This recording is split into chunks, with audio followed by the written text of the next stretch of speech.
AAUW On the Go. I'm your host, Lisa Schaefer. Today I'm speaking with Sandra Toalston, owner of SanSeek, a woman-owned research and engineering firm. And I'm interested in talking to Sandra because I'm starting my own new company for putting positive role models out in the media. And I think Sandra is an excellent role model.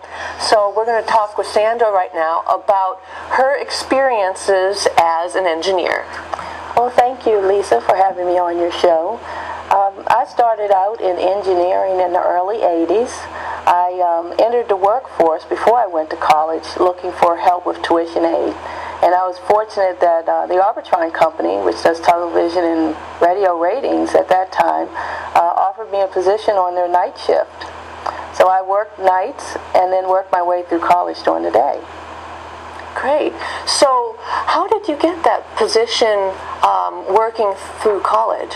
Well, first, coming out of high school and knowing that I needed additional funds to go to college, I got a degree from Control Data Institute in computer programming.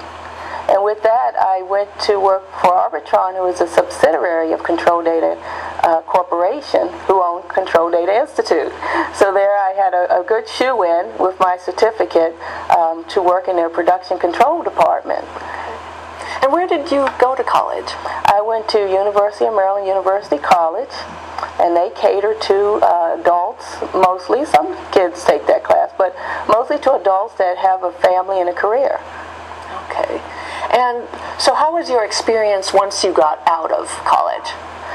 When I got out of college, and mind you, it took me about 12 years to work my way through. In that time, I got married and I had kids, and then I was able to move up in the corporation. I left Arbitron to go to a company called Fourier Information Incorporated as a full-time technical trainer for the government on government contracts. And I finished my degree at that point in information systems management. So you had experience as soon as you got out of college? Yes, I had 12 years experience when I graduated with my engineering degree, which was very helpful because I was able to get higher paying jobs very quickly. Right. And so how was it a little bit different for you going to school as an older student with the younger kids, and the social interaction, I guess, would have been a little different for you? Going to school at the University of Maryland University College, you have a mixture in the class. So you may have an 18-year-old as well as a 30-year-old. And so the classes had a good mix-up in age group and gender. And that made it much more interesting, especially for group projects. Yeah. I think partially because of you were in a major metropolitan area, it might attract more adult students. I went to school at Arizona State, which is a major metropolitan area, and I did have some older students, although I was a traditional young student when I was in getting my engineering degree. But it was nice having the older students in there that were more mature and you could depend on for stable project partners. That's right. When the project parts were due and you had to put it together as a whole, generally you could count on all the adults in the class coming in with theirs on time. And we did have to chip in a few times for younger students, but as a whole it was in our favor to have older students. Okay. So tell me a little bit more about your engineering experience beyond your first 12 years through school. My first management position as an engineer with a company called Corvus Corporation. It was a startup company, and that's where I really cut my teeth with engineering because they had manufacturing, they had hardware engineering, and software engineering. And my job was as a software quality manager in their engineering department. And I was able to interface with all aspects of the company as we built this company from, I think I was employee 136 up to over 2,000 employees. And that was very fulfilling for me because the engineering departments that I was responsible for were international in France, Canada, and the U.S. So did that pose some challenges to be working with parts of the company that were overseas? Yes, it did, but due to technology now, we had a lot of video conferences.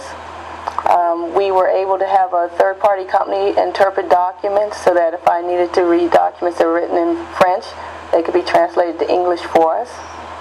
And then, of course, it meant I get to go over to France, and the company paid for it. That was probably exciting. Which had its pluses and minuses, because being, as you know, a woman in engineering, there's not that many of us. And when I went to France, I was one of a group of 10, and I was the only female on the trip. And it was probably a 12-day trip. And after a while, the guys start treating you like a guy, and it's not as fun as if another woman was along. So what are some of the challenges that you faced being a woman in an area where there weren't a lot of women? Some of the issues I faced is just making sure that you seem to have to prove that you had a right to be at the table. You're sitting with senior management, you're in a management position, you have employees that report to you, but you always get the occasional person or guy that would say, you know, my wife is at home with the kids. You know, how do you manage your home and children while working a 40-plus hour job? And you felt like you needed to justify your position in the workplace.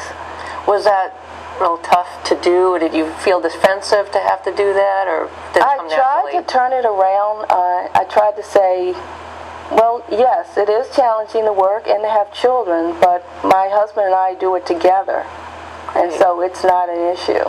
Right. And so your husband also had a professional job? Yes, he's an engineer also. Okay. And we just play tag team. So he could sympathize with you because he had the same type of job and he knew what you were doing, and you could sympathize with him. And you pick the priorities. I mean, which company, if I had a major deadline and he didn't, then he'd have to take off work if we needed to, or if he had a major deadline and I didn't. And occasionally you both have major deadlines, but that's what parents are for, right? Calling grandma and grandpa.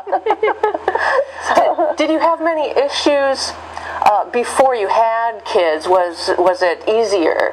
It was certainly easier, because before kids I worked almost non-stop, because you know, you start out as non-exempt, which means you're hourly, and you get time and a half, you got shift work differential, you got double pay on holidays. So we worked 7 days a week, more than 12 hours if we could, because that's money in the bank. Right. But once you have children, you cannot work 7 days a week. So it definitely changes, and as in the engineering field, as you've learned from the mentors in your organization and you start moving up the rank, you don't have to prove yourself as much, and you really don't have the need to work the long hours because your pay is increasing at the same time. Yeah. So tell me about your mentors as you were moving up. How well, I was fortunate that my first boss was a woman, and she taught me work ethics. Do it right the first time. It never pays to be sloppy at it, and take pride in what you're doing. And that was a really good mentor to have. My next boss was a male, and I found that I was doing a lot of my work and his work, but I wasn't getting any credit for it. So when I switched jobs to get more recognition in the workplace, I got an email from him that said, I never realized how much work you did until you were gone. Appreciate what you have. Right. So, you know, sometimes the difference of working with a female boss can be a little bit better than a male boss, but not always. I've worked for women bosses that don't appreciate other women managers in the workplace, and that can be devastating as an employee, especially if you're looking for a mentor. But I've been fortunate to have good male mentors and female mentors. Right.